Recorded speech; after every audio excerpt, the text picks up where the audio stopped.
Hi, I'm Dr. Asegun Henry, and I'm a professor in mechanical engineering at MIT. Over the last about 6 months or so, I've been thinking about creating a YouTube channel called Ask a Real Scientist to address a variety of issues relating to science and technology and engineering. And the point or the purpose has to do with the fact that I've seen a lot of misinformation propagated on social media.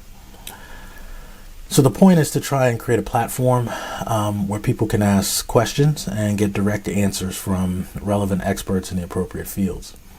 The goal is really to try and increase scientific literacy for people in the United States and around the world. And the idea here is you want people to learn so that they can be informed and make informed decisions for their own lives, and also to advocate for both social and governmental policies that make sense. So I had initially planned to do most of these episodes myself, sticking to issues that fall well within my own realm of expertise, but then the COVID-19 pandemic hit. And it became clear that this first episode really needed to deal with that. And I don't know anything about biology or medicine, that's not my field. So in this first episode, I had scheduled to have a chat and do an interview with Dr. Bill Hanage. He's a professor of epidemiology at Harvard, and he's one of the people on the front lines in this pandemic trying to deal with it and help reduce the number of people who are going to die from it. Let's start with a very basic question. What is an epidemiologist?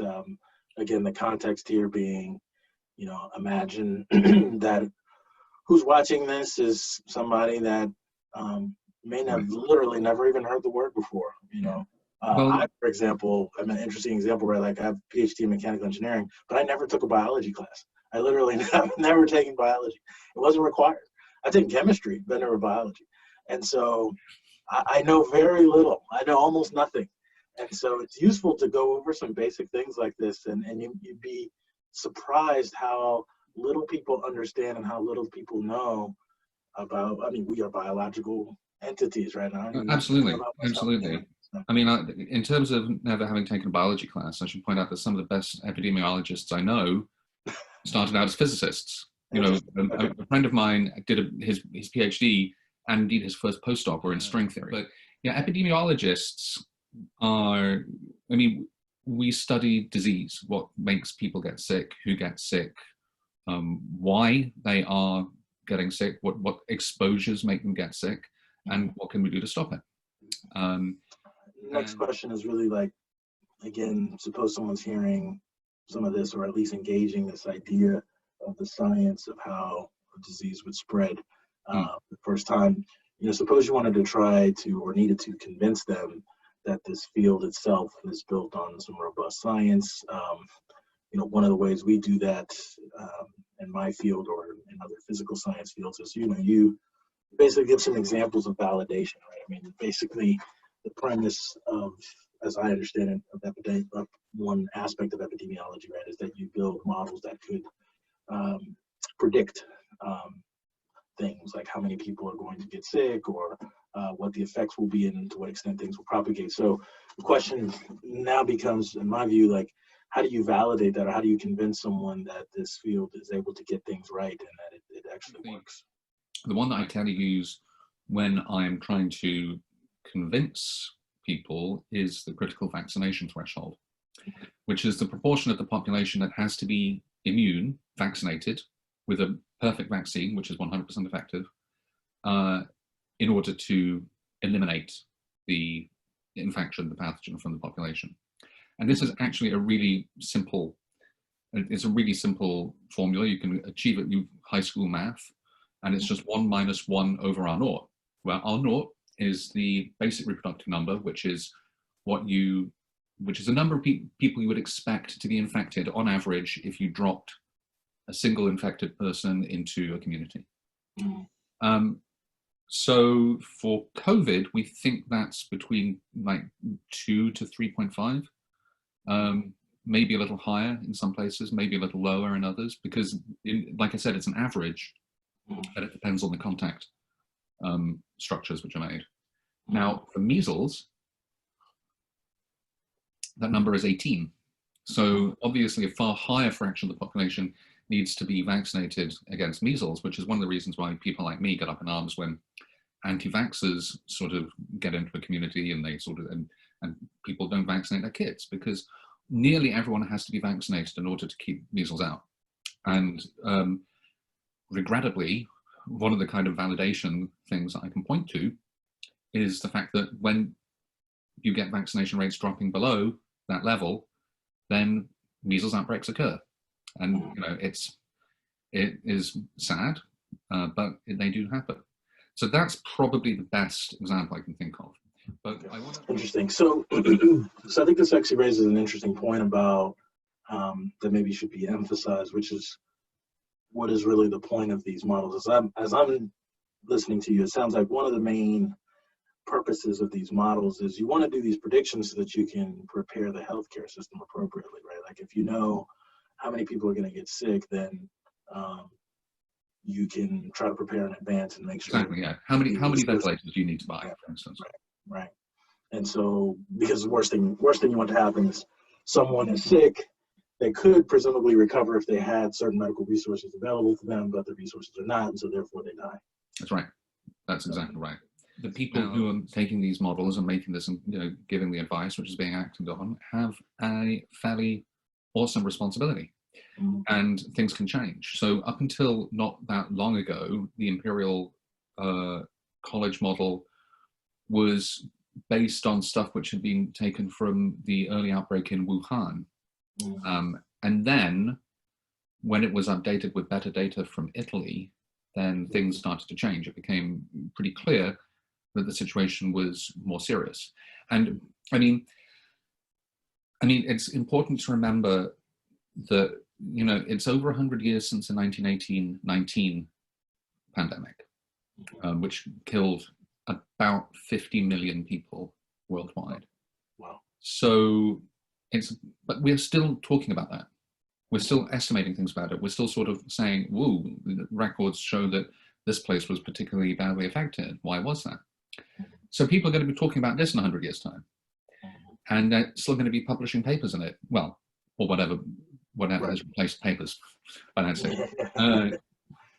And so my own feeling has always been that we need to take action soon, because you don't need a fancy model to figure out that you need to be doing something, because you've got the examples of Wuhan, you've got the example of Iran, we've got the example of Italy, we've got the example of Spain, we've now got the example of New York City.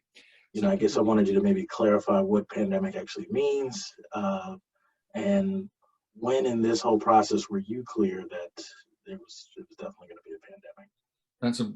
That's a great question. So when I look through what my social media and things like that and stuff, I found that I first used the word pandemic in a private message to a friend on the 28th of January. Mm. And I said something like, this would probably have already been declared a pandemic if it hadn't been for swine flu. A pandemic is the way that we describe an infectious disease emergency which is going to spread throughout the world, or which is not going to leave anywhere that is going to be particularly spared. And so the last pandemic that was named as such by WHO was in 2009, and it was H1N1, popularly known as swine flu. Now, the reason why I made that comment about swine flu to my friend was that there was a bit of backlash in 2009, 2010, after the swine flu pandemic did not turn out to be the catastrophe that everyone had been sort of warning of.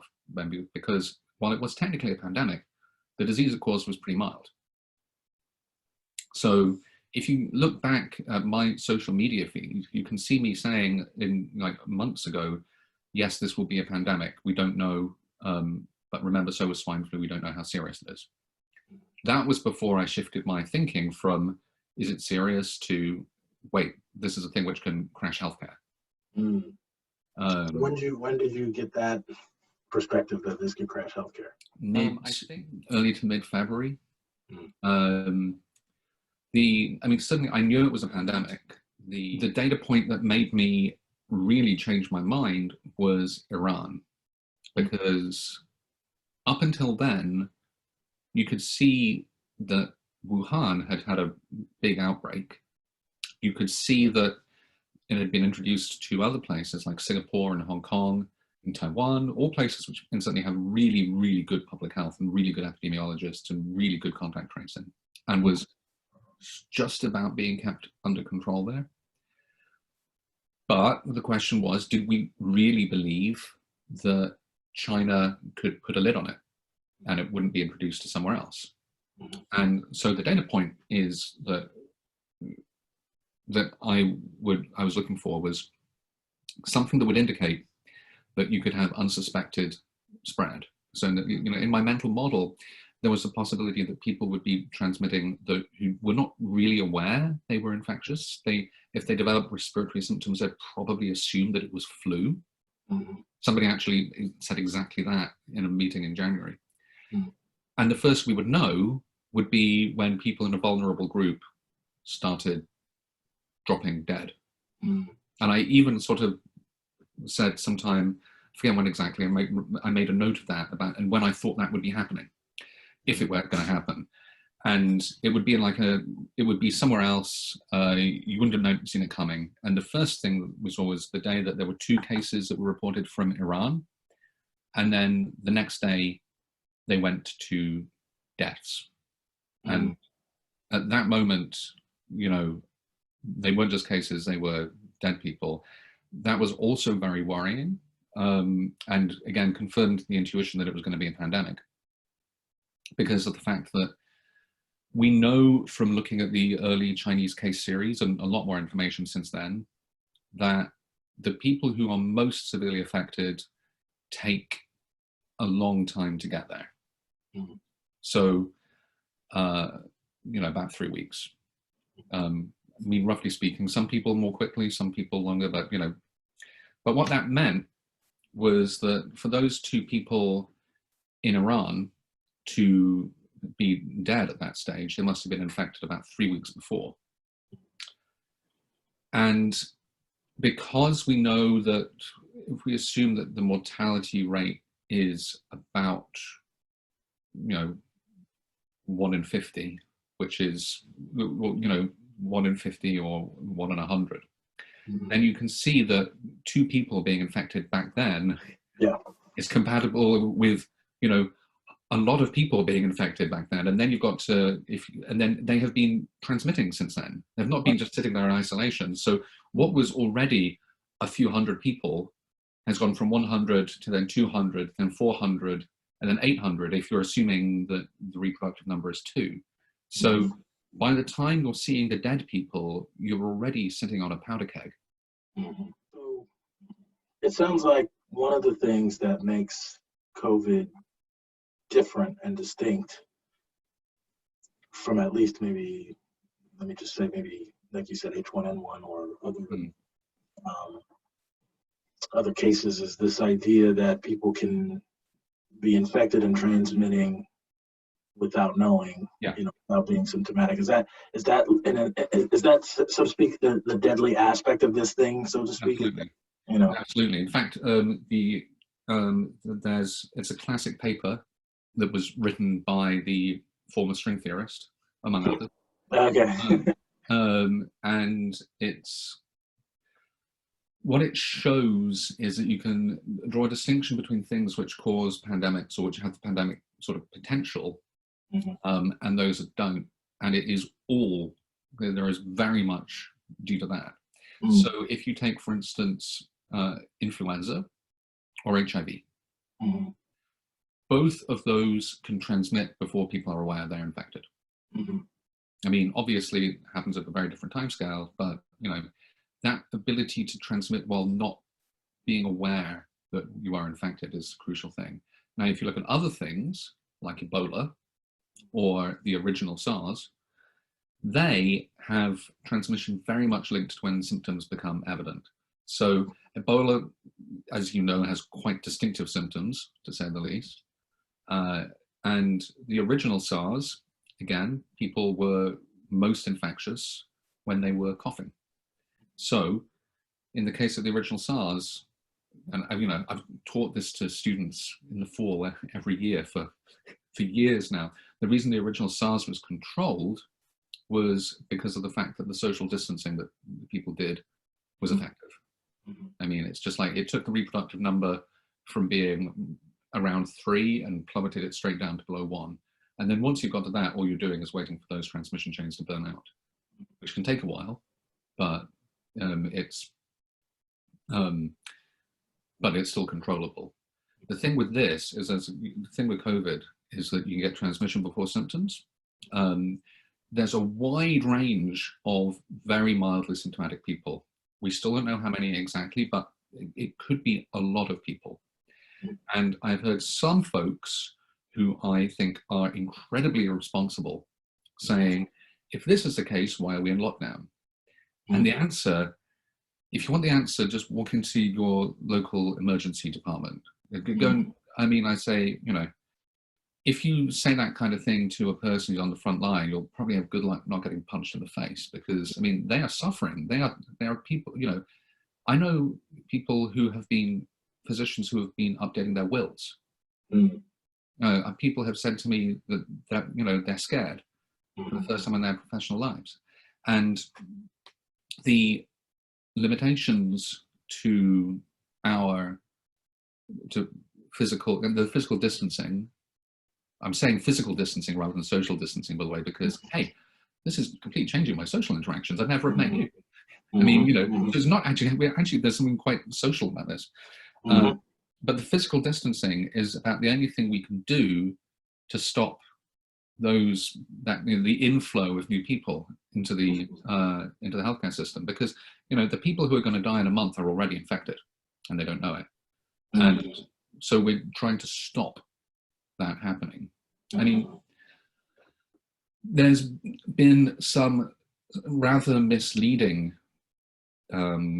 stuff that's been put on in some countries which have been driving at what they call a herd immunity strategy. And this is based around the idea that if you can't get a vaccine, you're just going to have to get natural immunity from actual infections.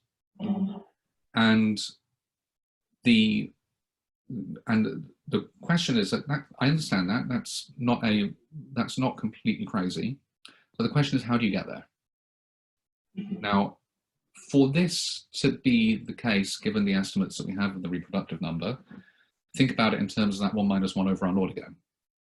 So depending on what the reproductive number really is, it's going to be between 50 and 70% of the population. Now, if all of those people become infected in a short time scale, then you crash healthcare. You end up with immunity, but you crash healthcare. And that's why we are trying to advise altering this stuff so we can so-called flatten the curve. Because in the equations that we use to describe this, which incidentally are very similar to the equations that you'd use to describe a fission reaction. Oh, interesting. It's kind of in the equations that we use to describe this, what you're trying to do is drive down the number of transmission events, and that is, as I said, the product of how many contacts you make and the transmissibility per contact. Now, we cannot alter the transmissibility per contact, or, well, maybe we could by wearing masks. That's something which we're going to be interested in. But what we can definitely do is limit the contact. So by limiting the contact, then we're depriving the virus of the ability to spread. And that, if we can do that, and we can slow down, diminish the burden on healthcare, then we can all start thinking about what we're going to do after that, which I know we're going to come to.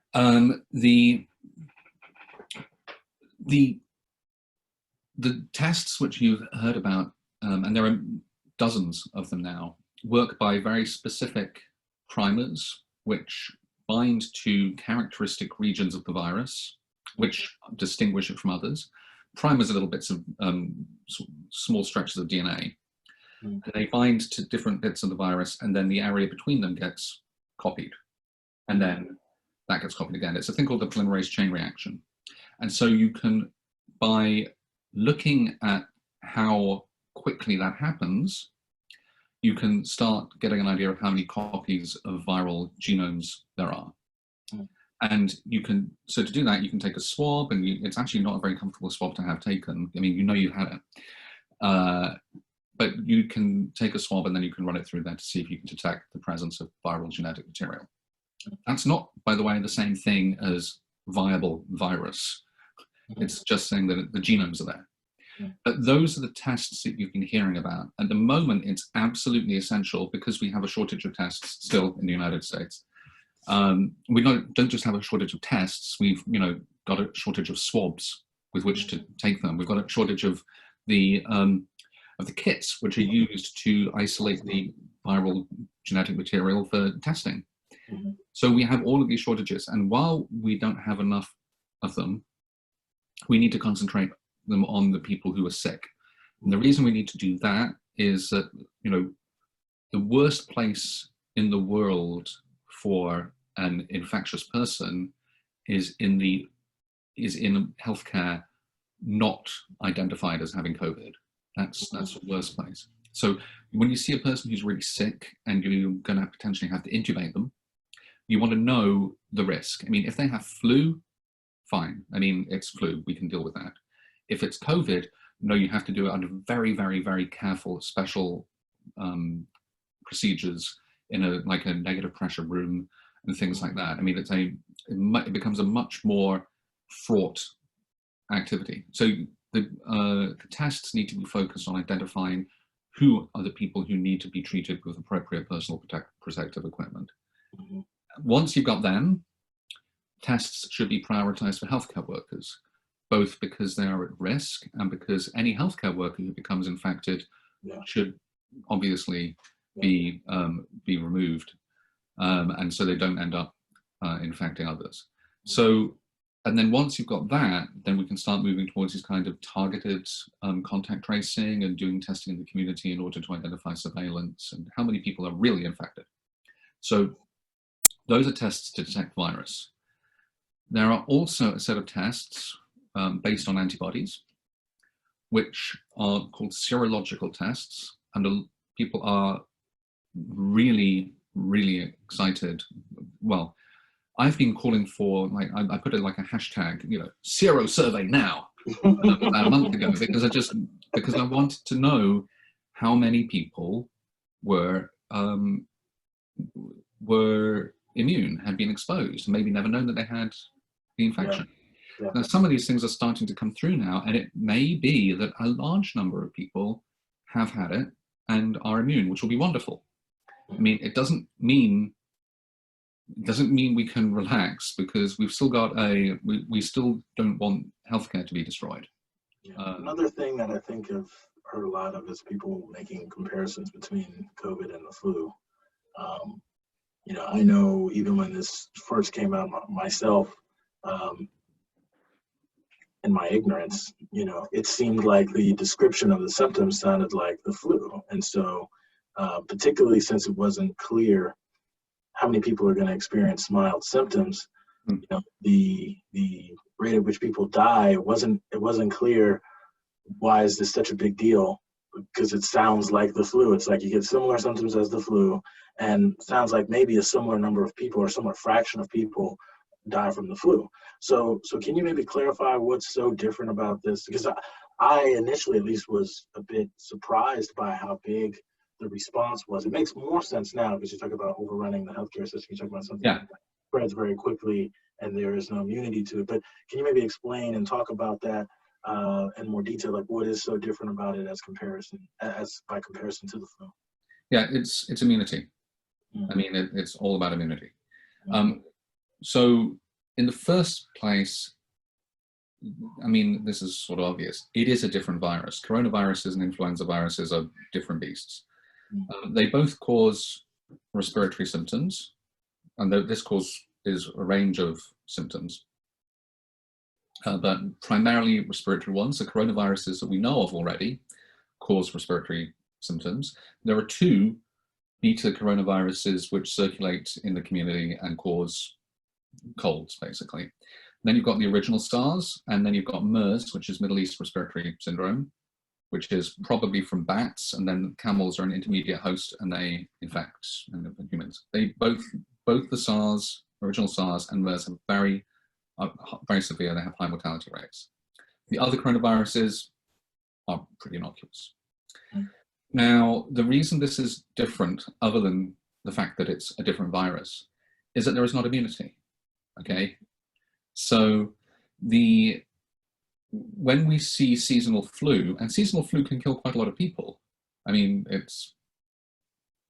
seasonal flu is capable of killing tens of thousands, and those numbers are pretty sobering. When people are sort of saying things like, oh my goodness, this is the flu, you are overreacting. Look, this flu kills this many, coronavirus has only killed this many. They're missing out the crucial words, so far. Because there is no immunity, it will continue to spread, unless we do anything, until the population level immunity has reached the point where we have the critical vaccination threshold, at which point it won't stop suddenly, it'll just start to infect fewer than one person per infection, and then it'll be in the long, slow downturn of the epidemic. And if you start running those numbers up, you have, like, depending on the numbers you go, between 40 to 70% of the world's population being infected. That's, assuming we do nothing. So we can do, they always say don't do math in public, but I'm going to do some math. I'm going to do math in public right now. So here we go. I'm going to calculate, and just for full disclosure, we did this first and it came out badly, but that's because we did math in public. But I'm going to calculate. So the flu is responsible for around 80,000. If we say the flu is around, sorry, I get lots of emails. Let's try and figure out how many deaths there would be in the US alone under the best case scenario. So given the estimates of the reproductive number we've been talking about, it's going to be between 40 and 70%. So let's take a lowball estimate. So let's say the population of the United States is 300 million, which is not true. I mean, it's actually more than that, but we'll take that for now. Now, let's see what happens if 40% of them became infected. That would be 120 million infections. And then if you just divide that by 1,000, say it has the same mortality rate as flu, which is roughly 1 in 1,000. I mean, we actually think the number's more. Then we just divide it by 1,000, and that's just basically taking those final three there.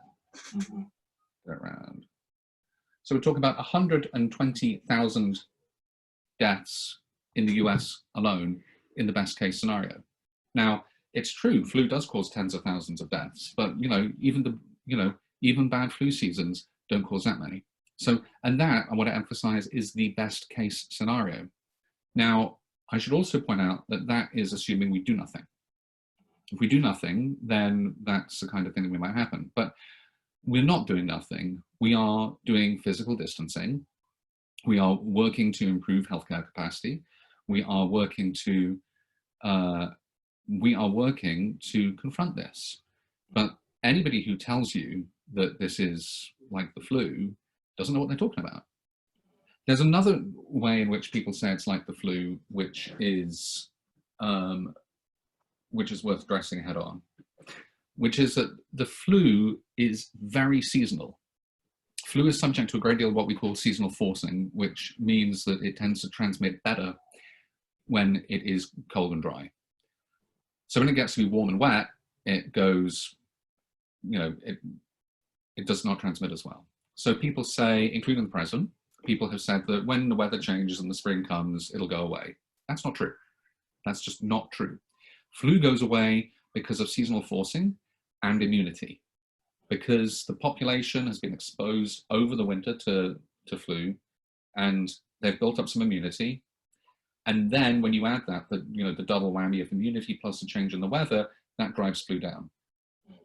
Now, there is no immunity, as I said, to the new coronavirus. And moreover, it's not only that there's no immunity to it, coronaviruses don't seem to be as subject to seasonal forcing as flu does. So, like I said, the original SARS went away because of social distancing, not because the weather was changing. And if you look at the rates of like COVID transmission in places which are warm, kind of like Singapore, say, or or now Florida. Just look at Florida right now. Then you can see that they transmits pretty effectively even in warm places. So I do have a suspicion that we might get a bit of a breather in the summer months, in the sense that it will not be as intense, but it's not going to go away. It will still be there. And of course, there's going to be the fall, and in the fall things could be kicking off again. I heard you mention something earlier. I guess you were alluding to this notion of a second wave. Yeah. Can you maybe explain that? I think my suspicion is one of the main concerns for people that are healthy and not infected right now, or possibly infected and not showing any symptoms. One of the main concerns is how soon can I get back to business as usual? How soon can I get back to life as normal? And I guess one of the things I wanted to ask you, I guess I don't anticipate that you would feel comfortable making like predictions for what's going to happen, but sometimes I find, you can rephrase it in a different way, which is what kinds of things would surprise you?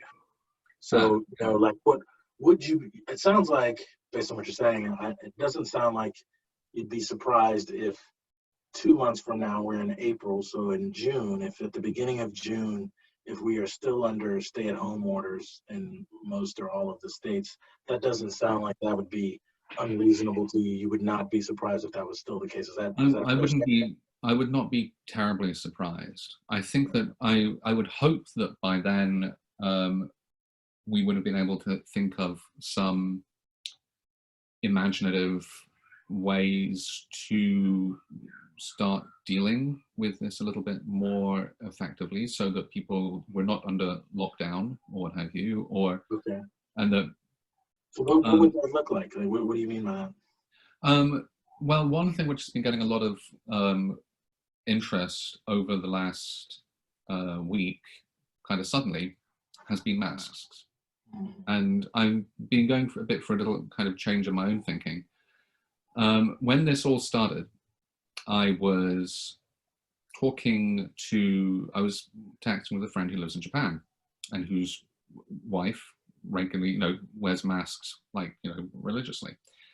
And he was saying, are they effective? And I said to him, there's very little evidence that they're effective. It's also really hard to disentangle the things from their use from other things, because they're confounded by all sorts of other stuff that happen in societies that use them a lot. And they won't protect you because they make you touch your face more. And if they get wet, then, which they do because you're breathing out moisture, then that makes them less effective. And so, they could even make things worse. And then I just kind of paused and said, of course, masks, there's the other way around, of course. Masks can stop people transmitting. You're not doing this, you're not giving people a mask in order to stop them being infected themselves, you're doing it to stop them infecting others. This is the thing. The whole point about the physical distancing is you assume that everyone is infectious, because anybody could be infectious. We know there's a lot of asymptomatic stuff there. And in order to avoid passing it on, we are now staying indoors. We're trying to go no closer than 6 feet to someone else. But if you're trying to avoid infecting someone else, why not do that using a mask?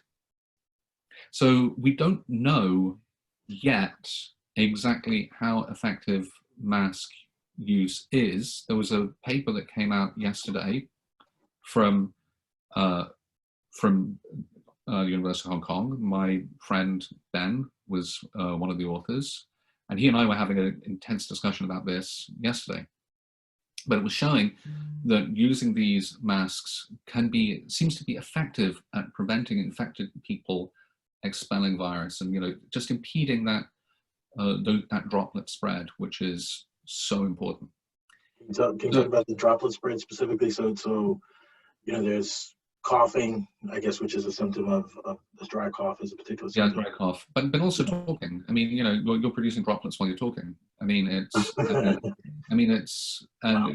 there's been a lot of talk about the transmission in California among people singing, and people say, oh, but they're singing. Well, singing produces droplets, and it also produces a lot of very deep breathing, which gets it deep into the lung. Mm-hmm. So if you can do this and wear a mask, and you can, in fact, just very recently, CDC has been switching to recommending mask use, then we might be able to see people leaving the house a little bit more. And I think there'll still be distancing required, and things will definitely not be normal. But I think that if we can get more improved understanding of the way that these things work, then we are likely to be seeing something a little bit more sensible, or a little bit more easy in terms of leaving the house and actually having a sort of normal life. Is there, I mean, I know some people, see, we've never seen anything like this in our lifetime. And so you see this and the immediate thing is, all right, well, nothing's going to be the same for another 6 months to a year. Is there any version of events that you can imagine that would play out that you would not be surprised if we were, for example, under stay-at-home order still 6 months from now, which would be, I guess, October? Is there a version of this that, like, what series of events might have to happen where that would no longer surprise you, or is that hard to come up with? You made a reference earlier to a second wave. Now, the second wave owes some of its sort of notoriety to 1918-19, the flu pandemic then, which was, I mean, there was a first wave there, and then the second wave was the one that was worse. So there was, the flu, it's flu, that's seasonal forcing, okay? So the first wave came, and then it dropped as the weather changed, and then when the weather changed again, and it got to the fall, and flu season started again, it came much. It was sort of this double whammy, and separated by a period where people thought that they could recover, and so people have understandably they sort of look at that with anxiety. Mm-hmm. Now, for coronavirus, for this, at the moment, a second wave is a real possibility, but but we don't know it's going to happen. Like I said, there's less seasonal forcing with this. We also don't know as much as we might like about the immunological interactions with the other coronaviruses. You asked me earlier on what I wished the public knew, the answer which I was, or the thing which I thought was not getting across. We're really early on in this. I know it feels like it's moving at an extraordinary pace. And believe me, I mean, I don't, if you can imagine what my life has been like the last few months, I've been, my life feels like it's been accelerating. Everything's continuously accelerating, and we're still in the early stages. This is going to be a very long fight. It's a pandemic. I mean, this is not something that's going to go away by Easter. It is something which is going to be there next month. It's something which will be there the month after that. It's something that is going to be with us until we either get a vaccine or population level immunity. And even then, we don't know enough about immunity yet to understand how long it will last. I mean, it could be that it will only last a few years, in which case, and this is another piece of classic epidemiology, in which case, as new susceptibles enter the population, be they new people, births, or people who have been immune but are now, the immunity is waning and they are becoming susceptible to infection again. Once that reaches a number which is, once enough people are susceptible, such that it is no longer meeting that critical vaccination threshold, then you can get another outbreak. It wouldn't be like this, we don't think, because there wouldn't be it won't be the situation that there are so many people who are not immune. However, we could be living with this coronavirus basically for the rest of our lives. You talked about this notion of immunity waning. I remember my kids getting hand, foot, and mouth, and they were like, Coxsackie virus, I think it's called. I remember the doctors, after the kids went through it, saying technically they can get it again. And so I was wondering if you can maybe clarify, how does that work? Is that immunity waning? Is that some other mechanism, or is it possible that could be the case with COVID? So there are two different ways in which you can get things again, and it depends on. The first is antigenic diversity.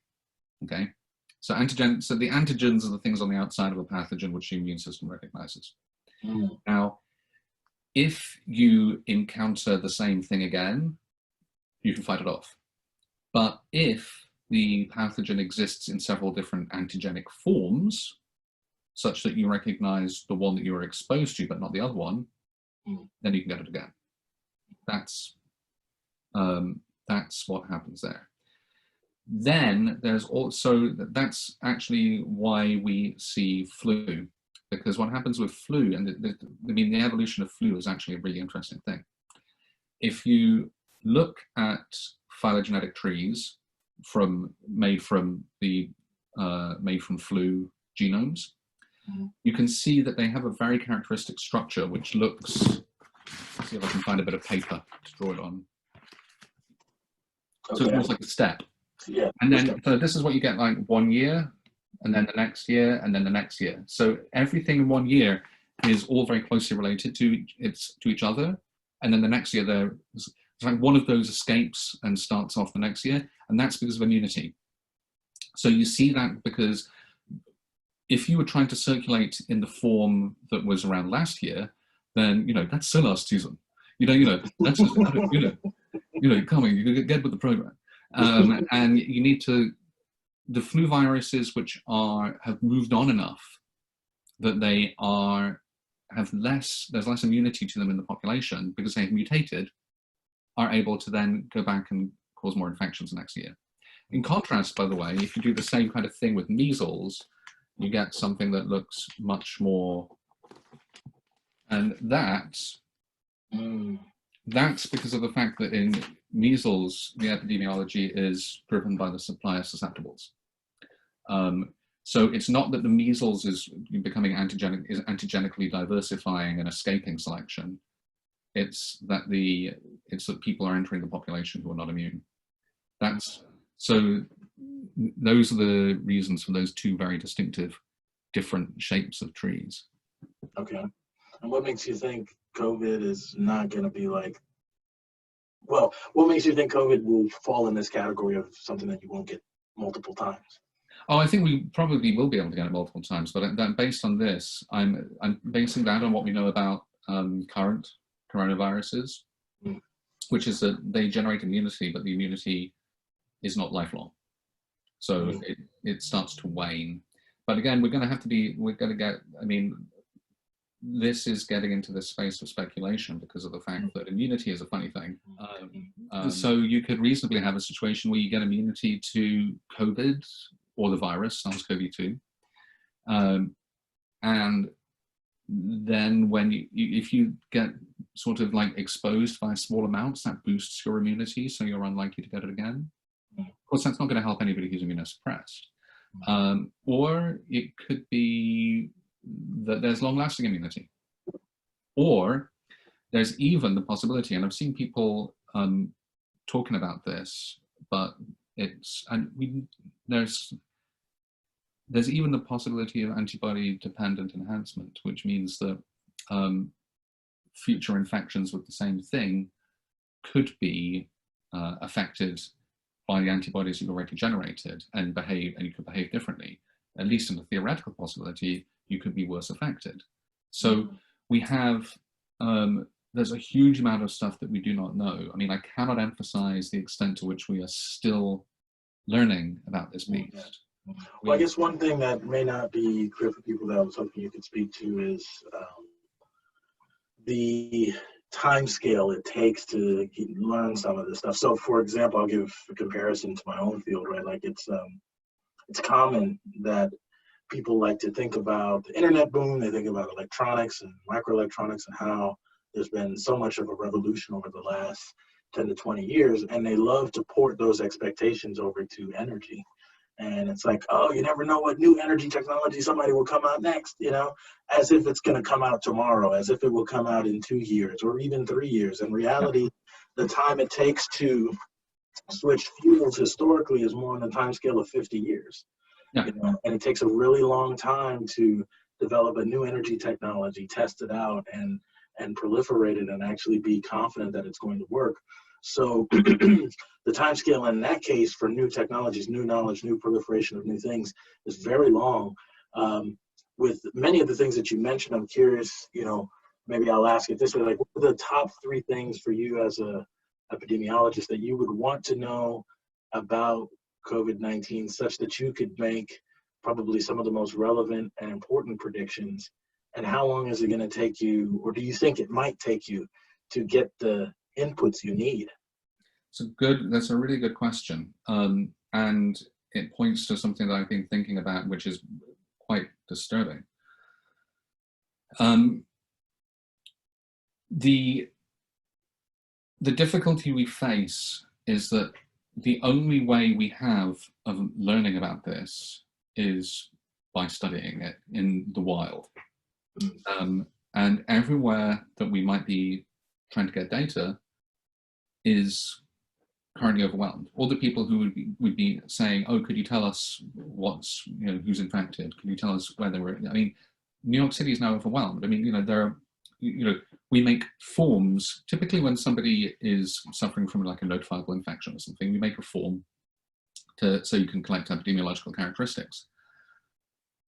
The strain that healthcare is under is such that a huge amount of that stuff is just not being gathered because of the fact that the tsunami is crashing right now.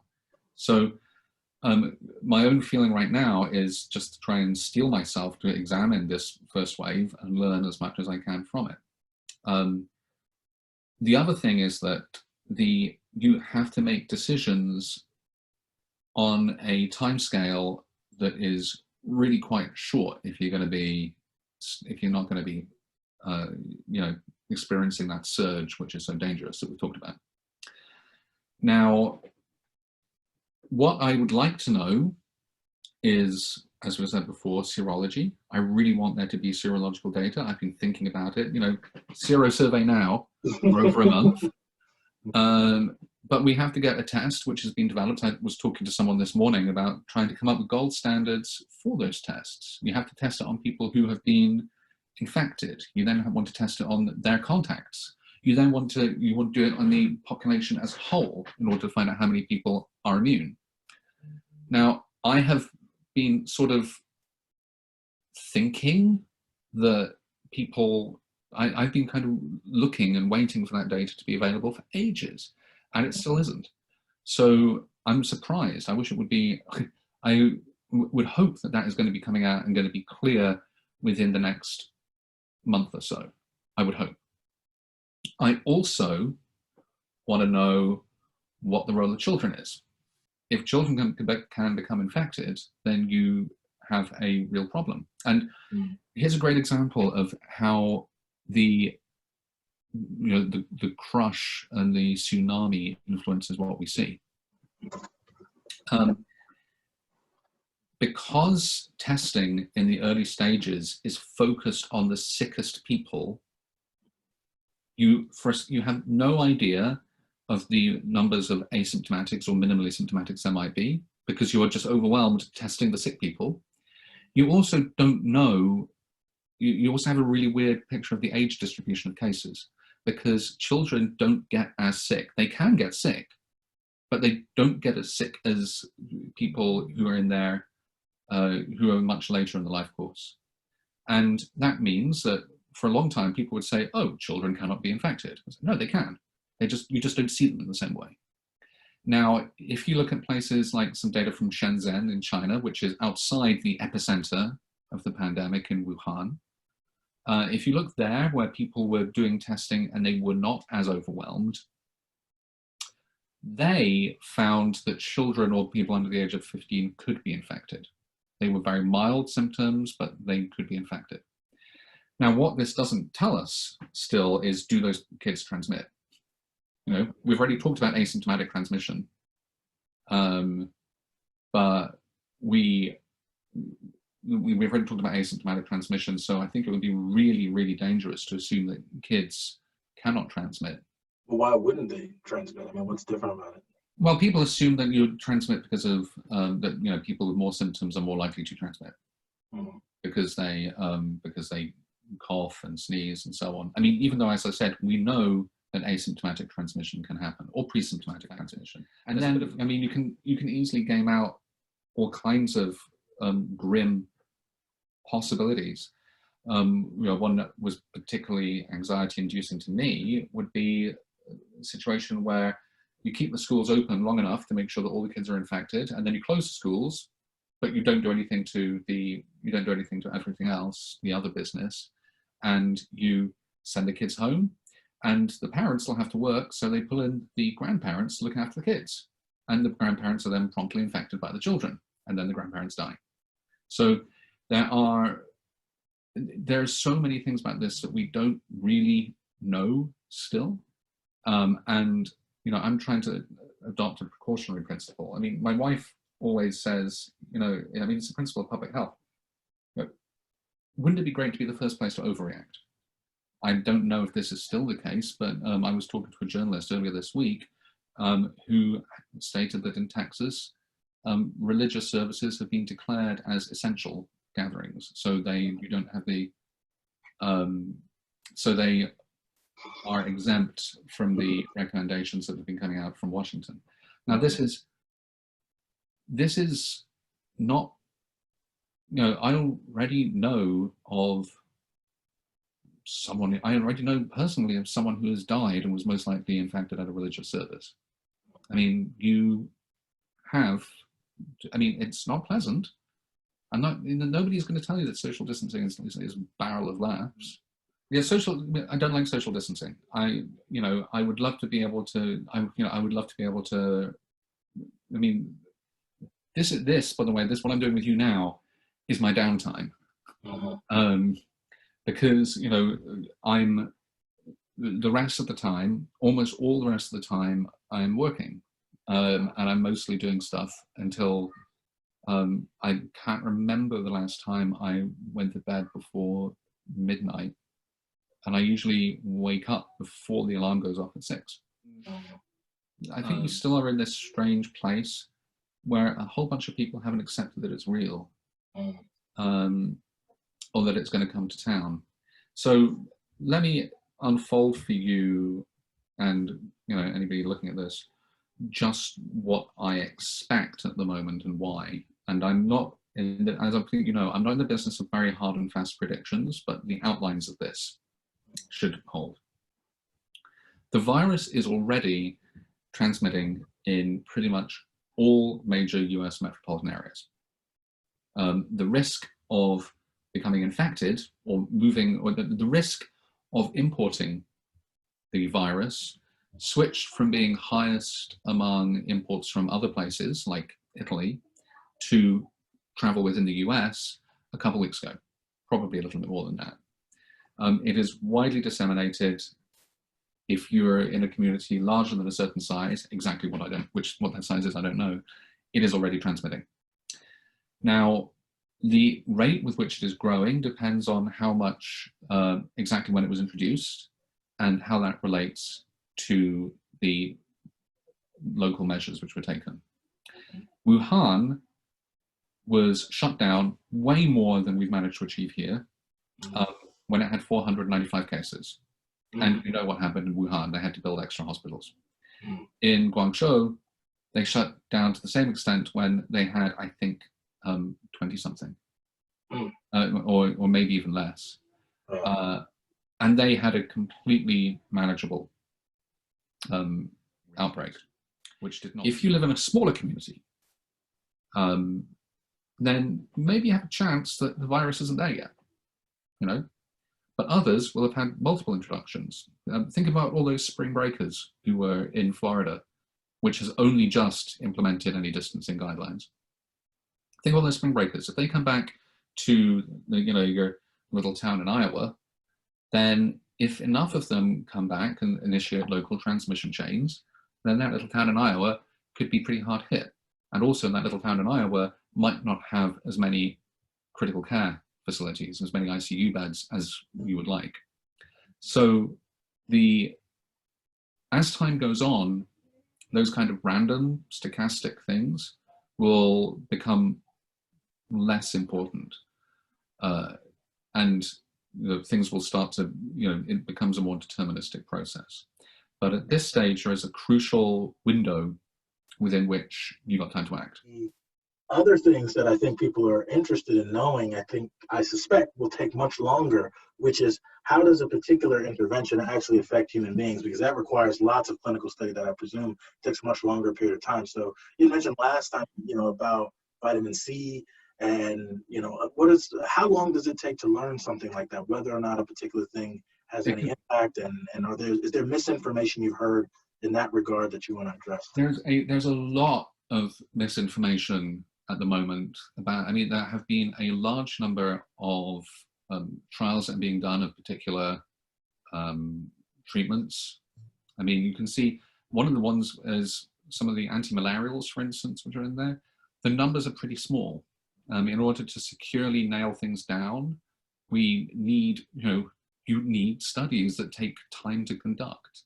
But when you say that, how long are we talking? Is that a few weeks? Is that a few months? It depends. Well, put it this way. Unfortunately, there's not going to be a shortage of patients on which to trial them. So they will probably be if you look at the rate with which some of these initial things have been coming out now, they're still small numbers, but they're on the scale, once again, of, months. There may be, you may get some useful information in weeks. As for the question, the misinformation thing is shifting day by day by day. General, some of it coming from very high up sources. Generally, I would say if you want to know, if you're in this country and you want to know what's going on, listen to Tony Fauci. He's got extraordinary experience in understanding not only science, but the importance of actually achieving something in politics on the basis of science. Oh, well. Very nice talking to you, and pleasure, and I hope this helps, and I hope it does interesting things. And stay safe, wash your hands, look out for those around you, take care of yourself and others. For sure. You too. Right. Bye-bye, mate. All right, bye.